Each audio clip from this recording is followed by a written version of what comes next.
Next, against the Colts, Schrader screens to new Raider Roger Craig. All right, so it looks like the NFL season is up and ready to roll.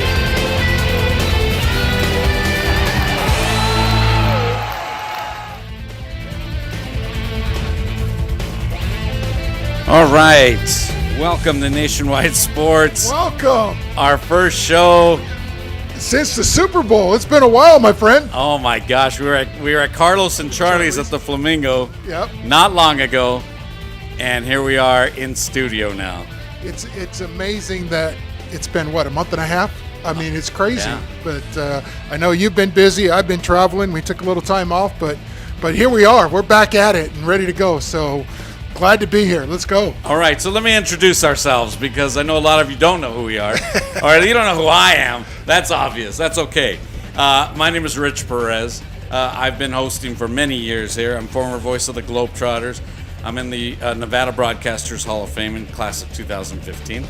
And I have also been involved in baseball, football, basketball, boxing. I was Don King's announcer with CMX way back when.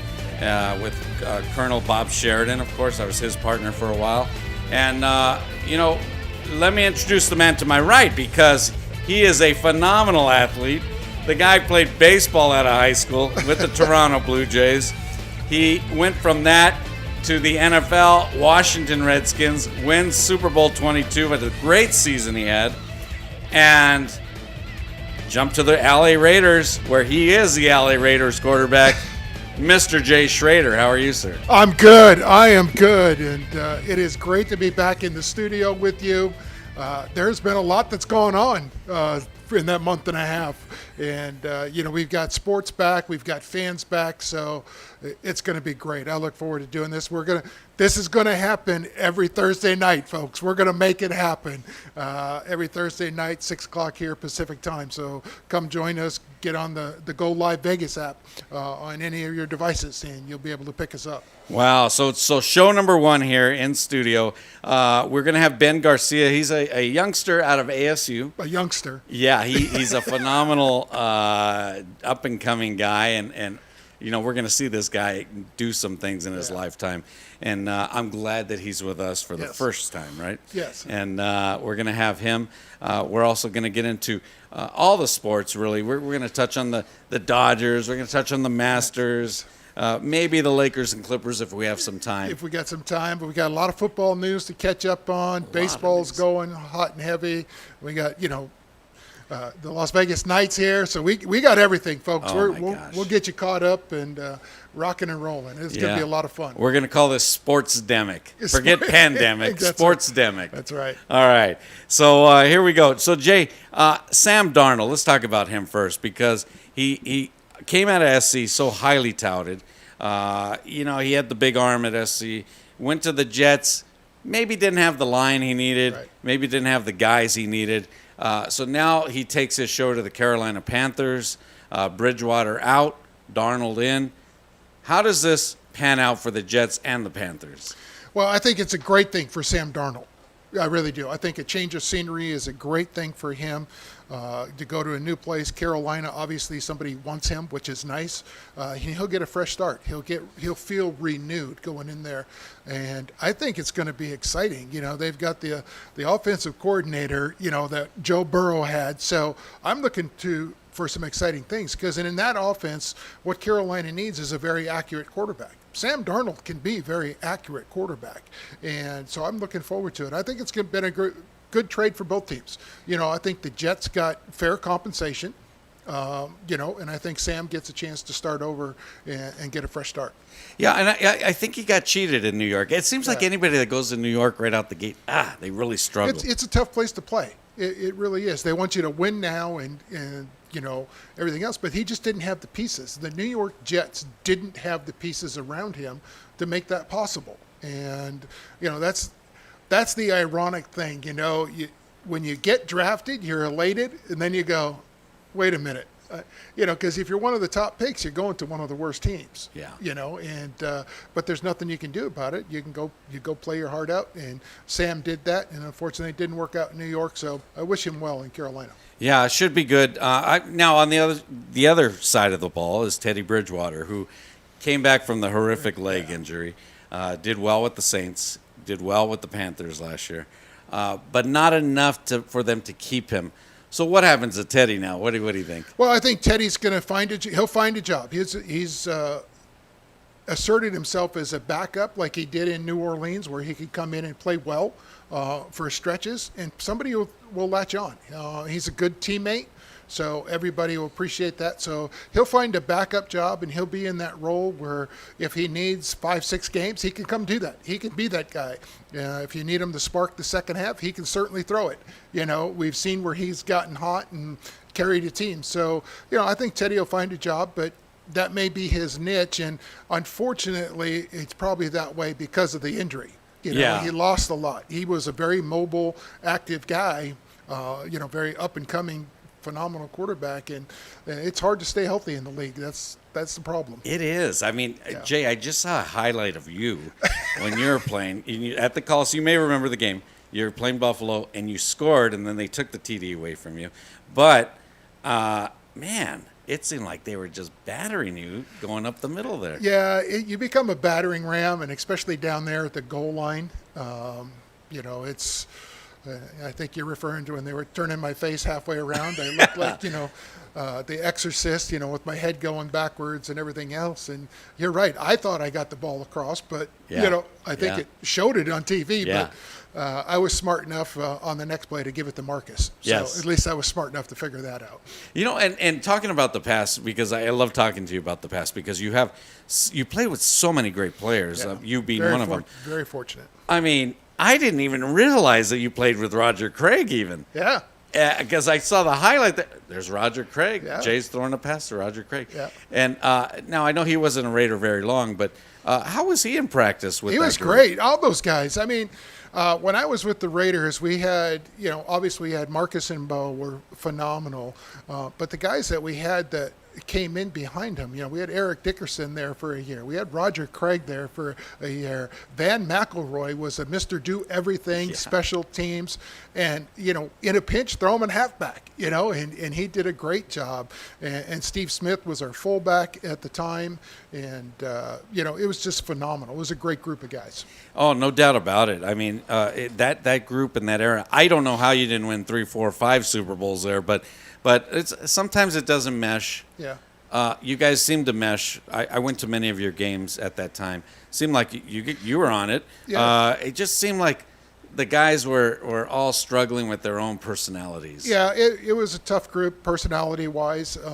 And we had a lot of changes because we went from Mike Shanahan trying to learn that system back to Art Shell and going back to Els. So everybody was trying to. It seemed like there was a 3 or 4 year period of trying to figure it out, what our roles are, where are we going to fit, and what are they actually asking us to do, because they were completely different systems. Mike wanted, the short passing game and spread it around, and obviously that didn't last long because Al's like, we're throwing it down the field, So there was a lot of that, but phenomenal talent, great guys. I would have loved to say that we won the big one. We just couldn't get it done. Yeah, no doubt. I mean, but it was a great era in terms of the Raiders. Yeah. Really coming out of the Kenny Stabler and the Plunkett to you. Really, those were all solid years, and every Raider fan remembers those. So then they had a downturn once you were gone, so that wasn't good. But Jay, we talk about football, and a lot of the how do you say it? Johnny-come-lately type thing. So Jimmy Garoppolo, a year ago, you and I would have said, wow, this guy's ready for the Super Bowl. Right. Today, he's trying to fight for a job. What do we do here? I mean, how does that happen? It's the old adage, you get hurt and the next guy up. And, they struggled. I mean, they struggled mightily trying to find somebody to fill those shoes. And when Jimmy came back, he struggled. And, I think that was the determining factor. They were like, okay, and he was back long enough to figure it out. Right. When you get hurt like that, everybody's going to give you a game or two, but he had more time, and it just didn't seem to click. And Kyle Shanahan's not going to waste time. They've got a good football team, and they Right. know it. And if he feels like he likes somebody in the draft, which it sounds like he does, he really likes Mac Jones out of Alabama, and if he thinks he could be the guy, there's been rookie quarterbacks that can take their teams to the Super Bowl. There's no question about it, and I think Kyle Shanahan's a good enough coach. He can do that. Yeah, no doubt. Heavy influence from Dad. Right. And are you seeing a lot of the same type of plays you saw when you were playing? Yes and no. I mean, the game has evolved a lot. The rules have changed, so there's different things going on. But it's all the same concepts, and I really loved it, when his dad was with the Raiders, because we were going to run bootlegs.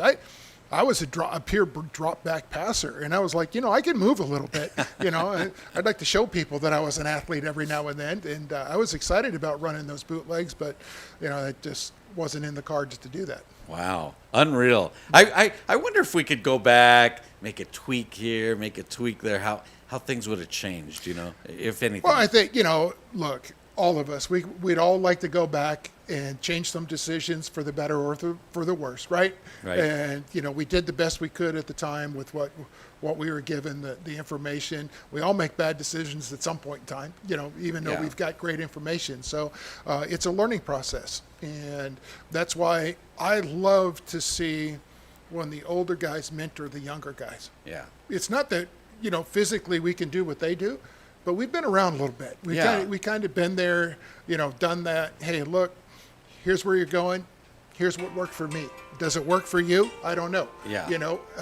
And does it work for you? Who knows? You got to figure it out. Speaking of that, because you touched on something there about the mentoring part, did you have a lot of interaction with Stabler and Plunkett? Not a lot. Stabler wasn't around very much. Plunkett came around every now and then, but not a lot during the season. Now, we get together in the off season, occasionally and all that, but they were always very helpful when I did talk to them.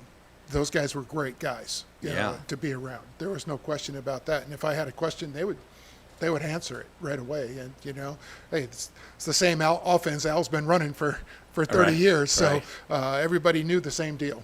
Wow.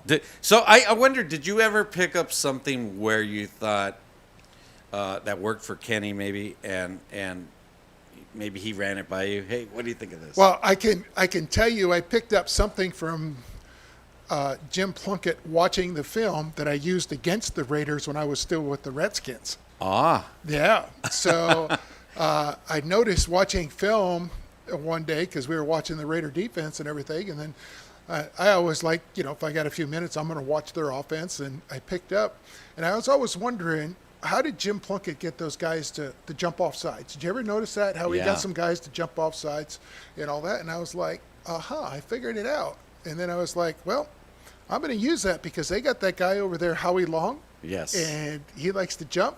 Well, Jim used to put his hands underneath the center, and he'd flip his hand like the ball's coming, he'd flip his hand. Well, Howie's looking up underneath. I got Howie to jump off like 3 times. He was madder to go. And he was too funny. He's like, God, what are you doing? What are you doing? And I'm like, your guy taught me that on film. So I saw Jim do that. So I used that to, flip my hand, make my hand move underneath there. Nobody else could see it, but Howie was watching, my hands to try to get that jump, because that's the first thing that's going to go instead of the football, and I got him to jump off. No wonder he kept jumping off sides. See, we have little tricks in our bag that we do, and stuff like that. So. Oh yeah. Yeah. No doubt about it. Yeah. Well, I'm still filling the ropes here, folks, because we're live. This is great. This is awesome. live. So, are we breaking on any commercial? We're just going to keep going. I guess we'll just keep going. We can Okay, open phone up lines. How about that? You can call in. I mean, we are high tech now, big guy. Yeah, we have a phone line.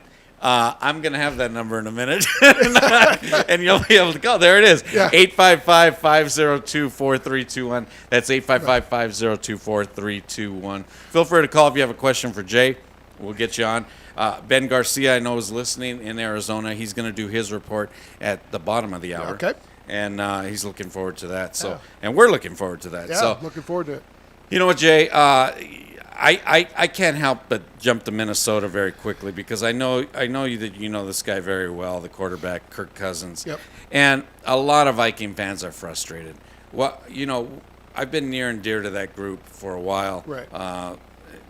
As you know. So what do you tell the Viking faithful? Is this the guy or is he not the guy? I know he's had some good years in Washington. He's had some really good years, actually, but the problem is he hasn't won the big game. Right. He hasn't gotten them over that hump. And they've got some talent. They're good. And it always comes down to one or two games during the season where it seems to fall on Kurt's shoulders that, something happened. Well, that's the nature of being a quarterback. Right. And you've got to find a way to win that big game. And he's there close enough. One of these times he will. Yeah, because he's always got his team in that position, and I expect them to be in that position again.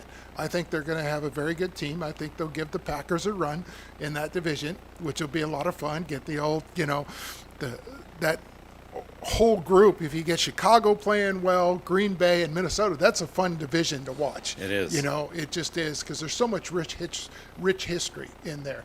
So I think they'll get there. Will they get over the top? I don't know, because I think if you look at all those teams in that division, honestly, they all have their flaws. Yeah. They all do. Yeah. And who's going to address those between now and September? And we'll see. Yeah, no doubt. I mean, Aaron Rodgers is still going there in Green Bay. Yep. Now Matthew Stafford out. Goff is in Detroit. How do you think Goff is going to do? Is it better that he left L.A.? Here again, I think Jared needed a fresh start. Yeah. He was the scapegoat for everything, and as I said, that's a quarterback's responsibility, and that's okay. You get paid and you get the glory when things go right, and when it doesn't go right, they're going to fire the head coach or they're going to fire you. Yeah, no doubt. That's the bottom line. And the sooner you accept that and realize that, okay, hey, I got a fresh start. Let's go start somewhere fresh. The problem I see with Jared Goff going to the Lions is how many games are they going to be in? Yeah. Yeah, I mean, it seems like they don't have much around them. They don't have much around them, and so that's going to be a big deterrent. It'll be interesting to see what kind of program they build and how quickly they can get enough pieces around him. For Jared to be a really good quarterback, he needs a running game.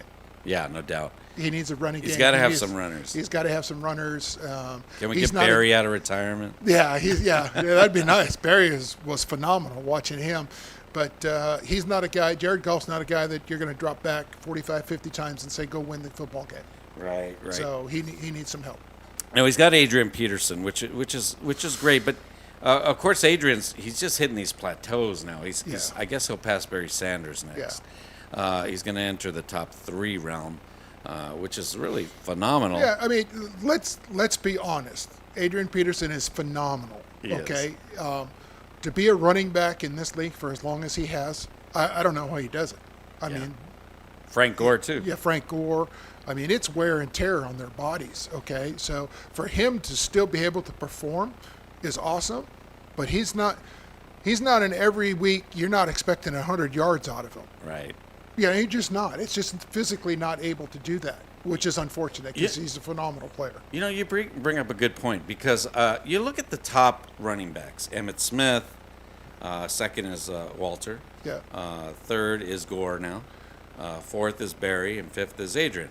So looking at that group, and then Jim Brown is down below that. Right. So looking at that group, it's kind of deceiving because we have running backs that played a long time. Right. Emmitt Smith, Frank Gore, Adrian Peterson. Yep. Then we have others that played short. Jim Brown, Barry Sanders. Gale Sayers, who were great. Yep. They were absolutely great. So I almost think there should be 2 type of... Well, and here, this is the dilemma every fan has, every sports writer, every Hall of Fame has. What is a career? Is it dominating the 6 years that you were there, or is it longevity too? Right. And they try to find that balance. I mean, we could look at all the baseball guys we know that are in that, in that category, right? Just because they played a long time, they got great numbers. Right. But were they dominant? And that's where I like to look and differentiate. A guy like Barry Sanders was dominant. Gale Yeah. Sayers he dominated the game. Yeah. Okay. Yeah. Those guys, and Eric Dickerson in his prime, Marcus in his prime, they dominated the football game. There's no question Yeah. about it. And those are the guys you tip your hat to, and you go, man, they were phenomenal. So, Frank Gore, what he's done, don't get me wrong, it's been phenomenal. That he can do that for this long is amazing. It is. Okay, and you got to give him his props for doing it. So there's two different categories. Yeah, because like if you were in a room and you said, "Hey, who's your top 3 running backs?" I doubt anybody picks Frank Gore. Right. I mean, who picks Frank Gore? Right. I mean, it's not that he's bad. No. It's just that he's not those guys. Right. But 15 years ago, if you were a coach and that guy was going to tell you, "I'm going to play for 15 years and I'm going to be Yeah. productive," Yeah. you're sticking him in your back pocket and you're like, "Yeah, let's go." Yeah. But every time he's been cut from a team, it's like, "Well, we think you're done." Well, he proves them wrong. So, Yeah. and that's a great thing for Frank. But it is a tough position to last a long time. We saw something like that with Leonard Fournette this Yeah. past season. You Yeah. told me all season, "Hey, Fournette." He's And the sure guy. enough, look what happened. Look, I told you. I tried to warn you. He was going to be the guy in the Super Bowl, and he was the difference because he had enough runs in there to really make it easy for Tom Brady, and they controlled the clock. That was a huge thing. I'm glad you brought up the Buccaneers because Tom Brady. Now, okay, he's just signed 3 more years. How long can he go? That's up to Tom. And with the rules today, he's not getting hit like the guys of the past. If he can keep himself healthy and he feels good, why not play? Tom's at that point, and this is what people don't realize. Physically, he may be at 90% of what he was, but mentally, he's so far ahead because he's seen everything. Yeah. Because he's mentally ahead, the physical part of it can catch up because Yeah. he's thinking ahead of everybody.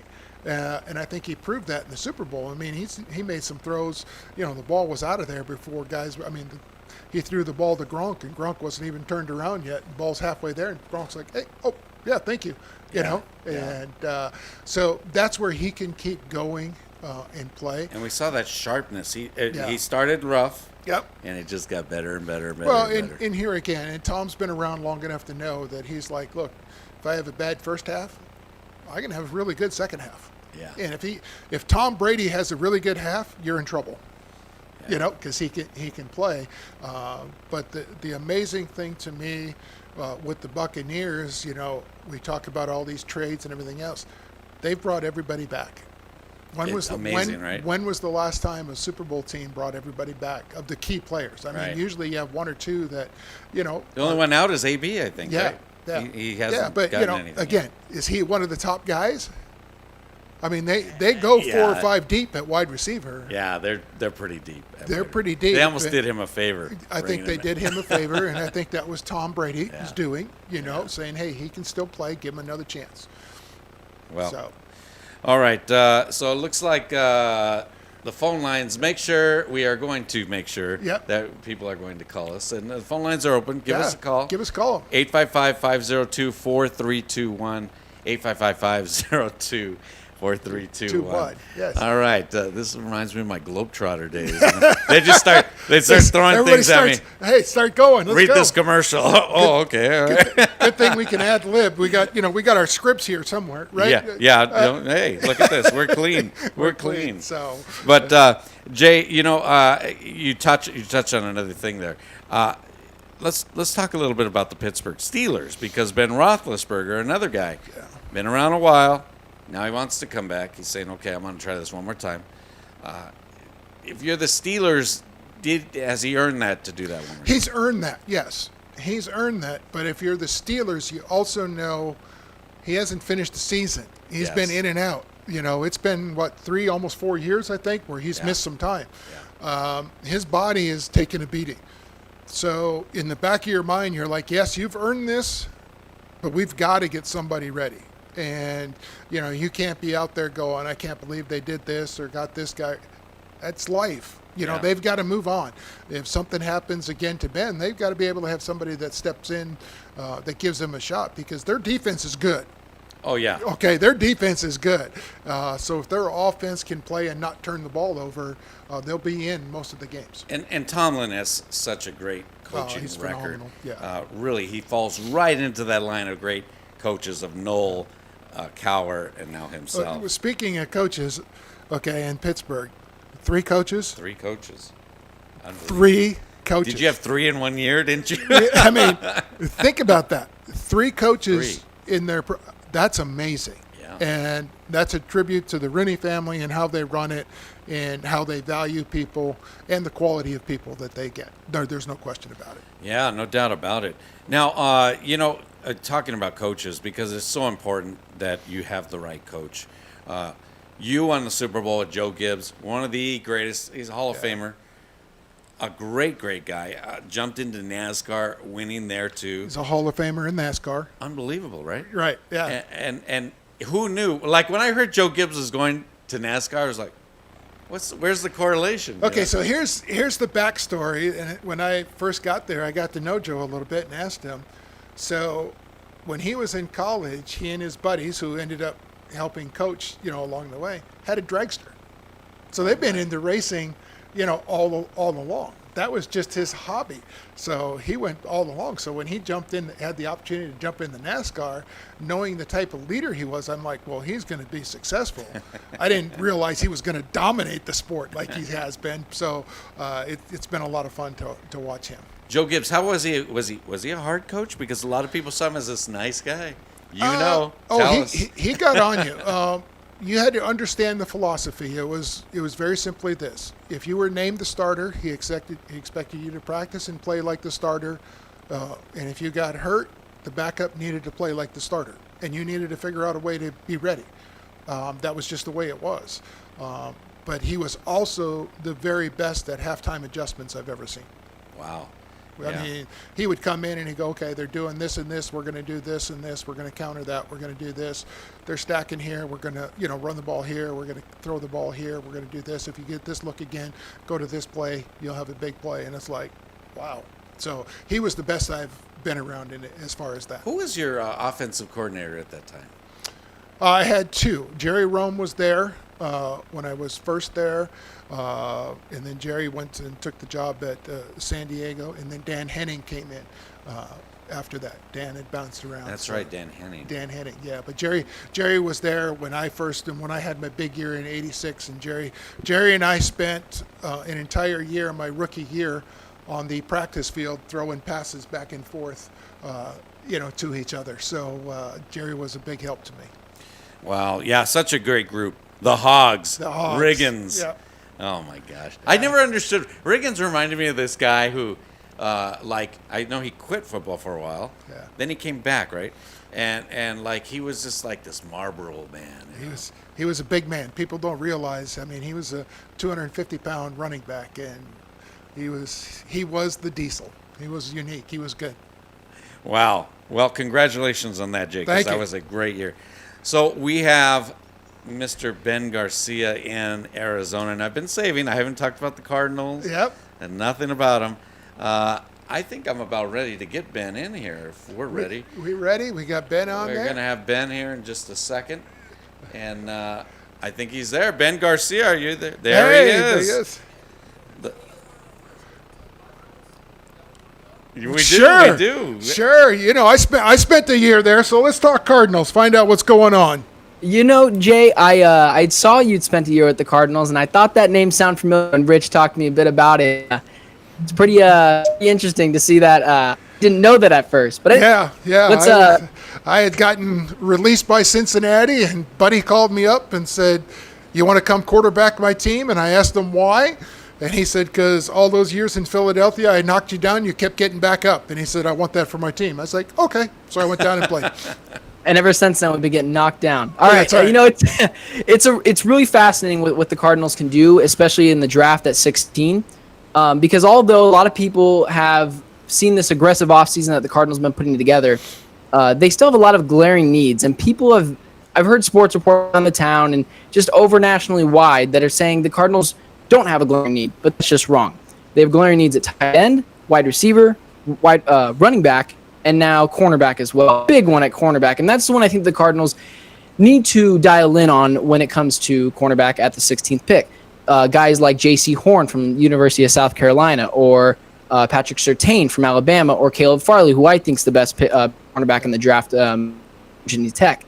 And so that's really interesting, and I believe the Cardinals are going to take one of those guys regardless if they fall, and that's exactly what I've seen. However, this morning, Peter Schrager, I believe CBS, released a mock draft today where the Cardinals traded up to number 7 and we're grabbing Kyle Pitts. Now, this is something that I think is crazy, because the Cardinals have never had a good tight end, or I guess I should say a transformational tight end in years. And really ever. Well, who's the best one? Well, let's get this straight. Kyle Pitts isn't a tight end. He's a big wide receiver. That's a problem. But he's a wide receiver who can block, catch, and you can't. Yeah. He's one of those guys that Isaiah Simmons guard, or at least that's the guy that you would throw on. He's a phenomenal talent, and he's been compared to Gronk and those guys. I don't know if he's on that blocking level. Now, if he proves me wrong, perfect. But the rest of it, he can do. He's a phenomenal athlete, no question about it. That's something that I think can really shake up the draft, but can only happen on draft night. A trade like that, you have to know that he's going to fall to 7. Right. Because you got 4, 5, 6, and I think he's going to go at 5, but there's that slim chance that you see the Cardinals trading up and taking Kyle Pitts, which would just be ultra aggressive on an already ultra aggressive offseason. Right. Thoughts? I think it's great. I would love them to get more weapons on the offensive side, but I do agree with you. I think their glaring need is corner. They need a corner. Especially with the loss of Patrick Peterson. Yep. Although he was on his way out the door. He's been on his way out the door for about 2 years now. Yeah, he has been, but he's also done a very good job. Even on his way out. But you need a young guy at corner that can go out there. I agree with you. I think they've been aggressive in the offseason. I think their wide receiver core, could they use another one? But look, you got 2 of the best out there ever, and I know Fitzgerald is getting older, but he can still play. So they just added another receiver, didn't they, Ben? Another wide receiver? They have right now on the depth chart. It's going to be DeAndre Hopkins. It's going to be Christian Kirk, and you have Larry Fitzgerald, who you're not sure is coming back. Okay. And another option I'm unaware of, unless I'm missing it. And if I'm missing it, it means it's not someone of that great of note. They did add a veteran. AJ Green. There it is. That's who it is. Right. That's who it is. AJ Green. That was a good acquisition, but he's only coming in as a number 2. Right. And he's been injury prone for the past few years, so we'll see what he's got. And that's why I say, if it's not someone of huge note that I haven't heard about, and that's what I believe with AJ Green. Now, if they could get a young wide receiver that could take the top off, that would be phenomenal. Well, that's what Christian Kirk is supposed to be, and he hasn't done it yet. Christian Kirk has not lived up to the 2nd round pick. Right. So if they could get somebody, because Larry Fitzgerald knows how to get open, and if he's got some space, he'll come back and play because he loves to compete. If you could do that, but you need somebody to stretch that field. So if Kirk's the guy, he's got to step it up. He hasn't, as you said, he hasn't proved it yet, so we'll see. But I'd like to see him get some help on the defensive side. So I would like to as well, especially with a defense that was good for the first half of the season, and then really, really, really fell off the back 8 weeks. The past 8 weeks that the last of the season went. It was a huge drop-off, especially in the cornerback play. And I know they got Malcolm Butler, and I know they re-signed Robert Alford, and you'll stick Byron Murphy in the slot. But you need another guy out there because you're really lacking speed now, especially with just Robert Alford and Byron Murphy and Malcolm Butler. So, well, if you're dreaming about Surtain being there at the 17th pick, you're in dreamland. I think he's going to go higher because he can play. I don't know how I don't know how true that is.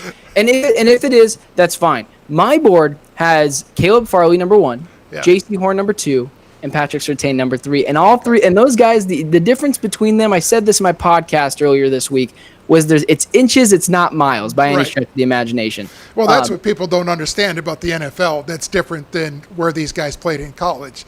In the NFL, the window to us is a 6-inch window. And we've got to throw it in there. And sometimes it's a 2-inch window.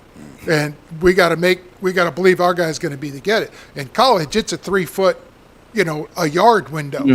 It's a big difference. So, that comes into Kyler Murray and those guys, but you definitely need somebody that needs to be on the defensive end to harass them. So we'll see. They're all very good. I think Surtain playing at Alabama under that system, everybody that comes out of that system underneath, those guys down there are ready to play. And that's what I like about it. Nick Saban has his guys ready, not only for the college game, but they're ready to play in the professionals. And it's more with that with the Cardinals. It's huge. This is a big year. The Cardinals have spent money on J.J. Watt, brought in guys like A.J. Green. Now you got Malcolm Butler. You're sticking guys that people at least know of all over the field, and they're going with a veteran presence. Yeah. If the Cardinals don't win and make the playoffs this year, like heads should have rolled this year, but they didn't. But if they don't, or last year, if they don't make it this year, Steve Keim is gone.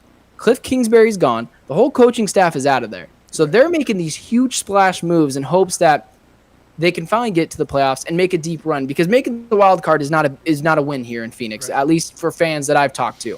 So it's good. It's a big year. Yeah, it is a big year, and you hit on a very good question. I think Kingsbury has got to make it happen this year. He got his guy at quarterback. He's trying to run his offense. Sometimes it looks great. Sometimes you wonder what he's doing. You really do wonder what he's doing sometimes. Yeah, sometimes. Yeah. And, in college you can get away without blocking certain guys and, using influences. In the NFL, it's too much talent. Yeah. You got the cream of the crop out there. If you fool them once, they're not going to do that again. And, a lot of people have realized that, if we keep Kyler Murray in the pocket, we've got a huge advantage, only because of his size. But if he gets outside the pocket, he can make some good things happen. So, that all comes with time. So now the question is, what can coach do to correct that, and overcome those things? So that'll be an issue. And it's a really, really big obstacle, because the Cardinals' biggest thing last year was discipline. It was horrible. I'm pretty sure led the league in penalties, or if not, up there, very, very high on the list. Yeah. Very, very high on the list for the same three things every week. And Cliff was no better. Cliff made a lot of boneheaded calls when it went for not kicking field goals and losing the game by 3 points, or going for it on too many 4th and 1s. It was really weird with Cliff. Either he made drew up the play of the century, or it was seriously like, what are you doing? I could call a better play. Yeah. And it's a big year for Cliff. Really, really big year for Cliff. I'm one of those guys who advocated for him to be gone, but because it looks like that experiment has not worked, and as it should. We've given him everything he's wanted, but we're going to see how it works out this year, really. Hey, everybody, don't forget to give us a call if you have any questions for Ben, Jay Schrader, Ben Garcia, Rich Perez, 855-502-4321, 855-502-4321. Press number 1 when you get there. Okay, Ben, let's get off the Cardinals. We got baseball back. Yes, baseball. We do. Yes. And with the Diamondbacks, if you want to call it baseball, that's where they surely show up and they swing the bat, and they sometimes catch the ball. But could it have not gotten off to a worse start for the Diamondbacks? Losing 3-4 to the Padres, which is fine. You can live with that if you didn't lose the first 3, but they just looked terrible for 3 until Taylor Widener came in for that other game and really blew them out of the water. Or I guess really had the Padres swinging and missing, I guess I should say. Yeah. And then you come out, you win the last game against the Padres, you win the first game with the Rockies in just a thriller 13 innings game. But then it just all goes downhill. You lost 2 games. Now you're 2-5.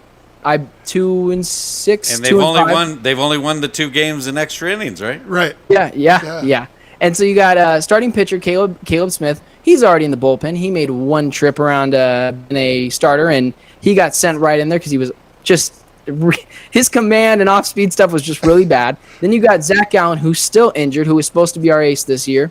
And then you got Mad Bum, who can't get anyone out and is struggling horribly for his second straight year. And I was one of those people that said give him time. He's a 3-time World Series champion. Right. And now Ketel Marte has pulled a hammy yesterday, and he's going to be on the 10-day IL. It's really bad here in Phoenix if you're a Diamondback fan. Really, really bad. But I'm one of those guys that I believe that they're in a rebuild, so I'm going to let it slide. But it's going to be like this for a couple of years. And it's just been real, real bad in Diamondback land right now. Calling it baseball is very gracious. Boy, Rich, I didn't know I hit such a sore subject. Man, Oh, I just ruined his whole demeanor. He was so excited about the Cardinals. Yeah. And then let's turn that back. Let's turn that back around. Let's get back excited. How good are the Suns playing? The Suns are playing fantastic. Look at that. The man gets all excited.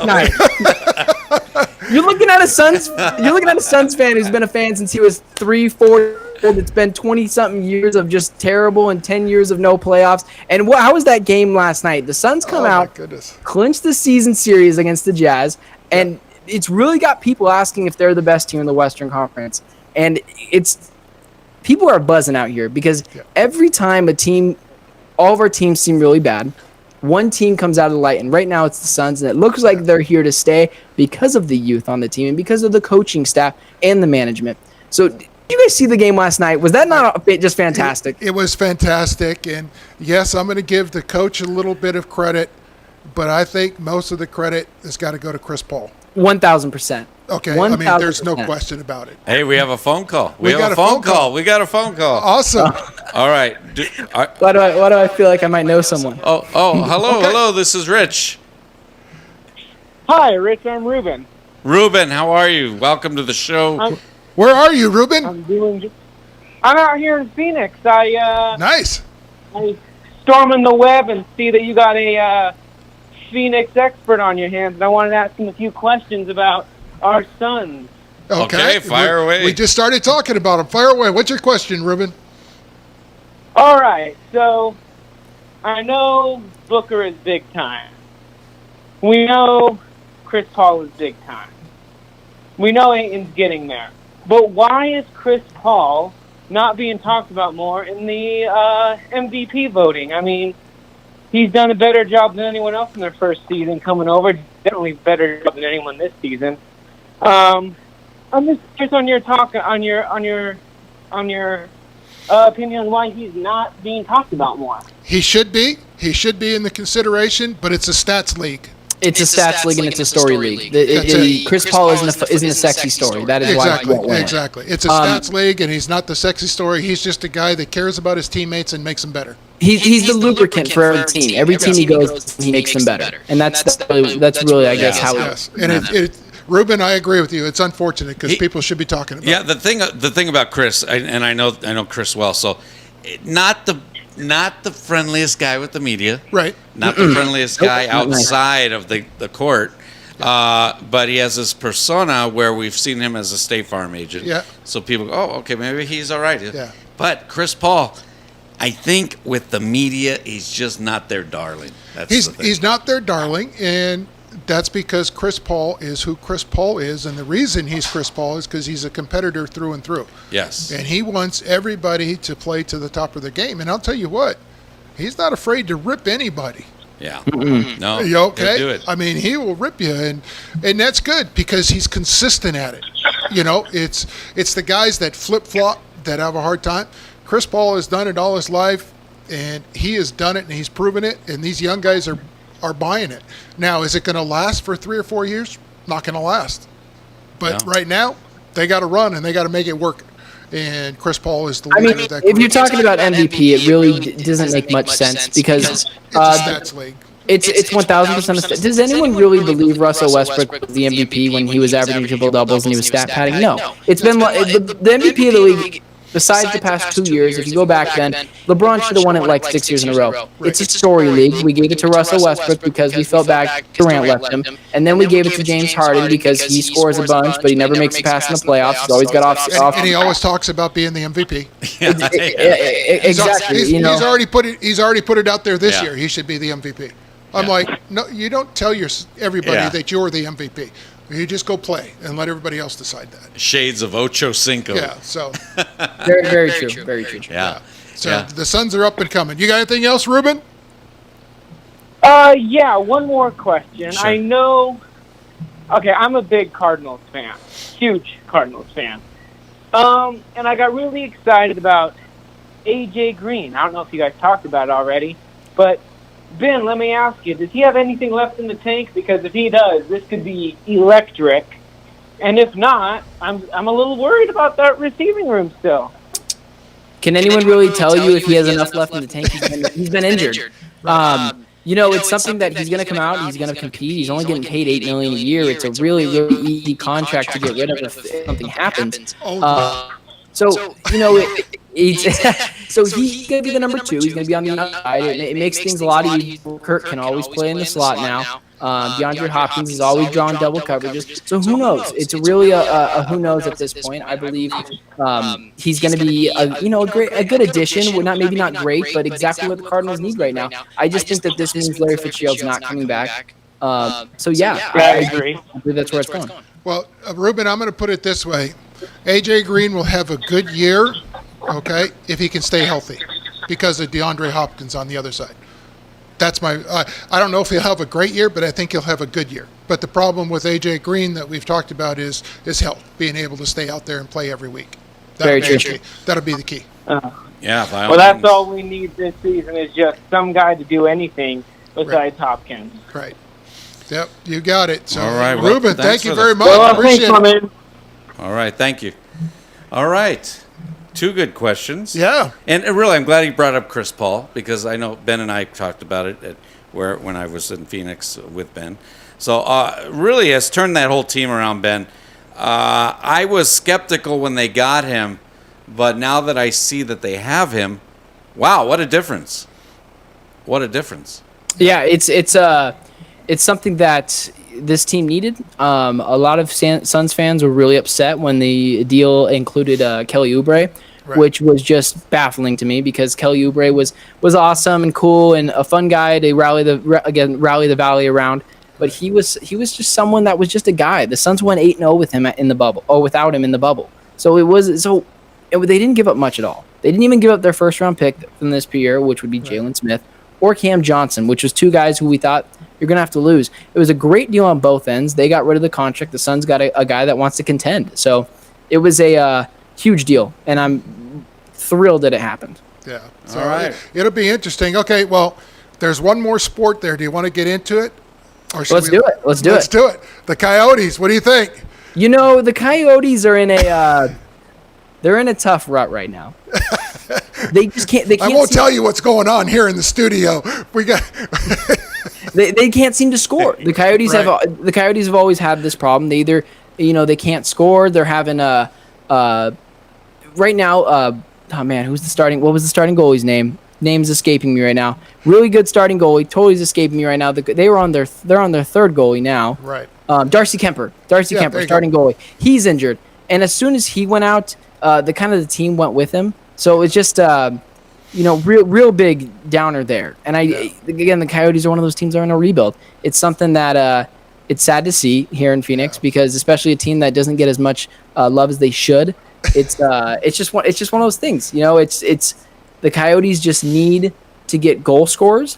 Right. They need to get a real veteran lineman, and they need to get a goalie that could stay not injured. I could stay healthy. Darcy Kemper's fantastic when he's healthy, but what's the best type of ability in all sports? Availability. So right.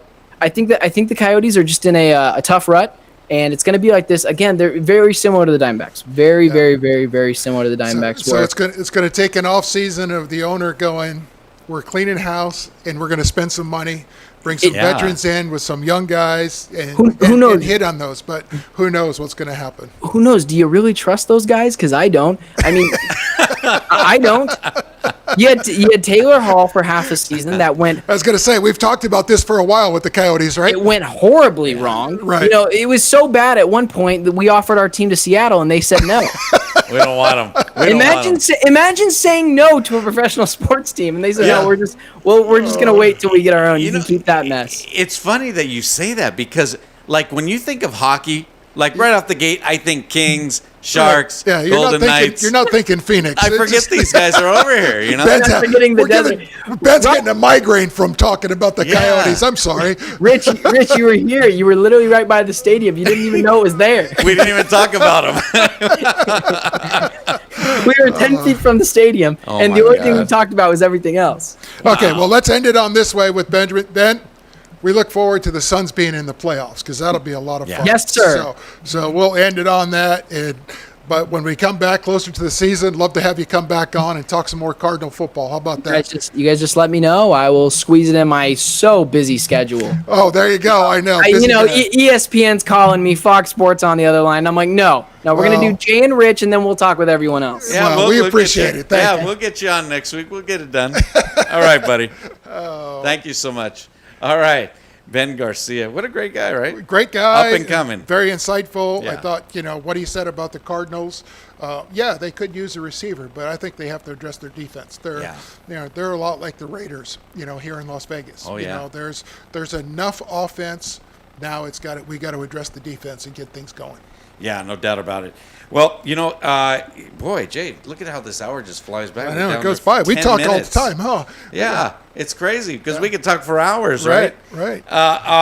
So Jay Schroeder, for those of you who don't know, I wish I had a longer arm. I'd pull out this jersey.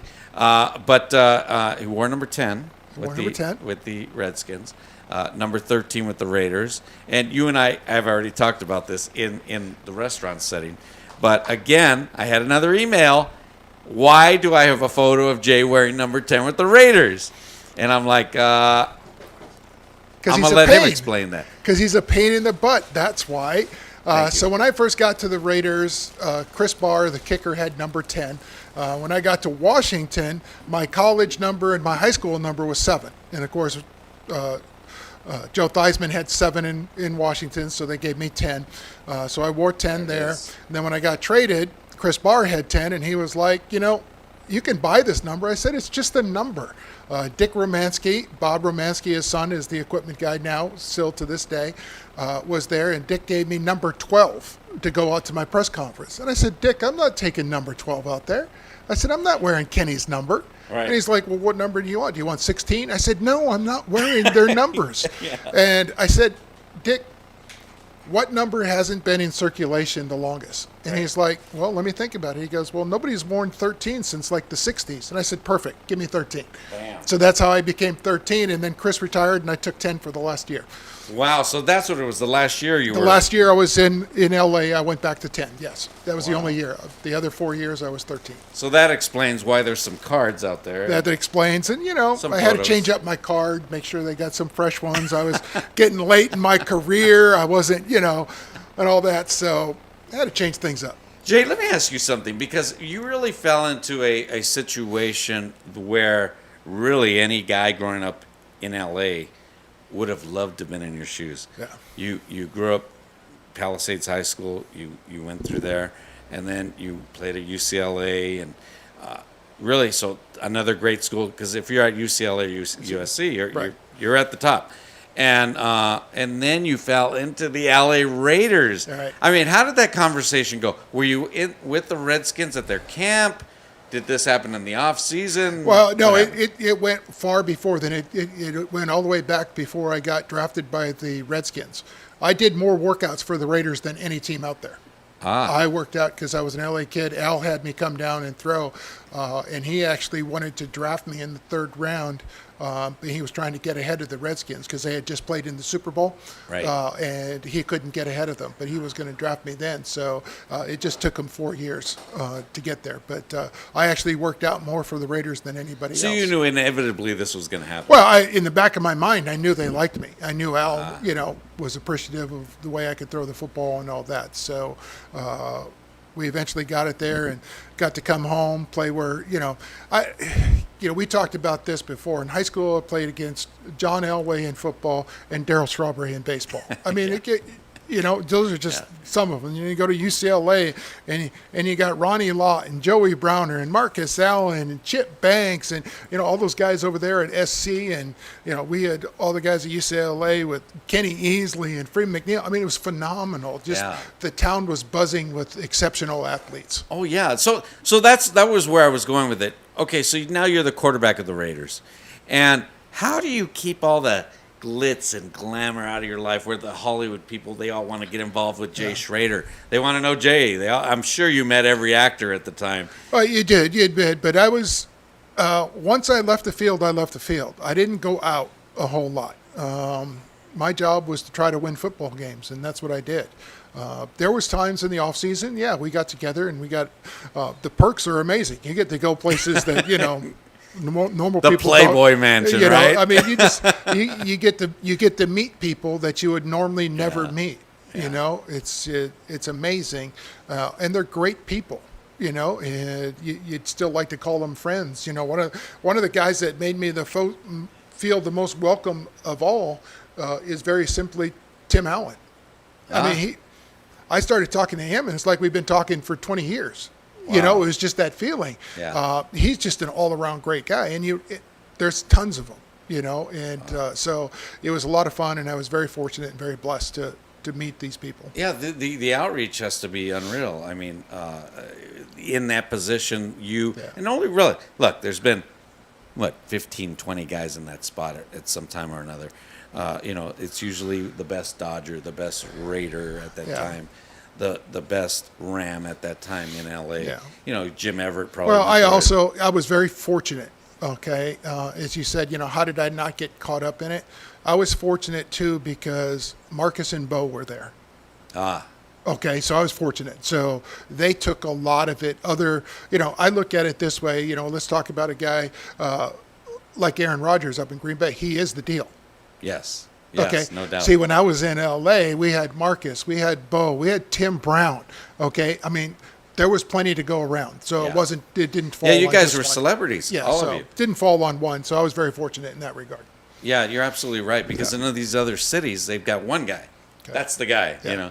Well, we only got a couple of minutes, but we got to touch on the thing Oh, that the started today, Masters. the Masters. Oh, my gosh. Okay, so. How about Justin Rose today? I Yeah. didn't think that was out there. I'm No. sorry. Looking at that course, it was hard and fast. I've played there. It's humbled me big time. Yes. And to see that course, what a phenomenal round. But I don't think anybody that's +3 or maybe +4 is out of it. Right. I really don't. So I think it's going to be a good weekend. What happened to our man, the big guy, Koepka?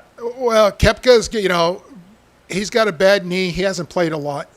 So that's there. Everybody kept talking about Bryson DeChambeau. You can't hit it wayward.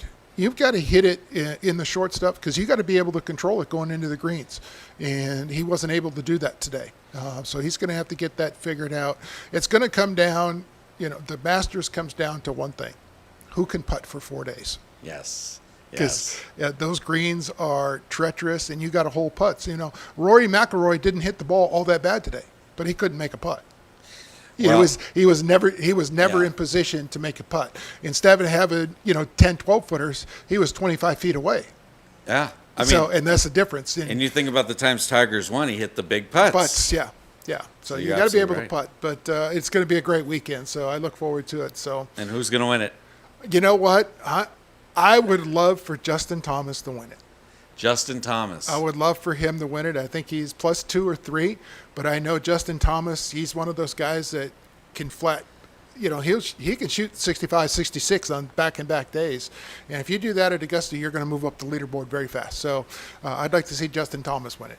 We got to get out there and see this course. Have you played that course? I have played it. I've been fortunate enough to play it, yeah. Jay, you're like 1 in a million. I there. know. It's that's what I said. It humbled me. I was playing a lot of golf at the time, and I thought I was hitting it pretty well, and I walked off with an 86 one day and an 87 the other day, and I didn't think I could hit it any better than I hit it. Wow, phenomenal. So well, that's why I want to be on Jay's team in these tournaments here in town, and we get separated all the time. Yep. Yeah. So, Anyway, Jay, another great first show for us here in studio. in studio, this is fantastic. We got phone lines, we got Zoom. We're going to have it all. So we look forward to interacting with everybody. So, come on. Well, yeah, and I want to thank Ben Garcia because Ben. I love the guy. I mean, really, was great. I met him just on a whim. Yep. And we started talking, and he goes to the Walter Cronkite School of Broadcasting at Yeah. ASU. That's phenomenal. If you want to advertise with us, ladies and gentlemen, go to sports@golive.vegas. That's the email, sports@golive.vegas. We're streaming on all major social platforms, Yeah. and we are here for you each and every week. Jay Schrader and we're going to get in a couple of your Raider teammates here and get them on the hot seat. Yep, That's the hot seat there. We're going to put them on the hot seat, so we'll get them in here and get them rolling. But look forward to a big summer. I mean, we didn't even get into baseball, so we got a lot to talk about. Yeah, a lot to talk about. Jay Schrader, Rich Perez here. I want to thank the studio. I think we're down to a minute here. And there's our music. There's our music, folks. I want to thank everybody. Jay, thank you so much. Thank you, Rich. And we'll do it again next Thursday, each and every Thursday, 6 p.m. We're going to fire this thing off. Nationwide Sports. Yep. Any last words of wisdom, Jay? Hey, let's just enjoy it. I'm glad to see the fans back. I love seeing fans back in the stadiums. Absolutely. All right, Jay Schrader, Rich Perez, Nationwide Sports. We're all over the internet. Look us up. We're on Facebook. Everywhere. Everywhere. Have a great week, everybody. Bye-bye.